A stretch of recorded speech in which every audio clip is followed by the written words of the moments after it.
Boyce's voice was like a big classic voice and classic like everything for me. And if it wasn't for him, I wouldn't be here today as a singer and as an artist and as a lyricist. He just had something special about him, you know what I mean? It made you tune into it as soon as you heard it. He reached out and touched me musically. It was like his albums were events. It was something you looked forward to. I mean, I still remember sleeping outside the Sloss and Swap meet, you know, to get a tape. You look at these iconic pictures of how he did his hair, kind of crooked to the side and like different shapes and things like that. It was all about polka dot and rayon pants and baggy pants, which then led into Hammer. I think he kind of inspired the whole generation at that point. Sex with you. I wanna have sex with you. Come on. Yeah. Every night when, you know, I Wanna Have Sex With You came on, we just tear down the house. When you heard it, it was like, man, this is straight to the point. But then at the same time, the music is classic.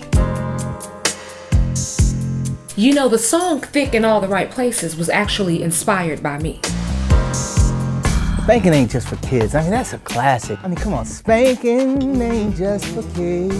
I got a couple of spankings from Boyce too, so, you know, hey, there's truth in what he's saying. The pressure is hard. You want to please your fans, and that's a lot of heavy toll on somebody. And in addition to all of that, trying to make sure that your jerry curl is moisturized, it can be stressful.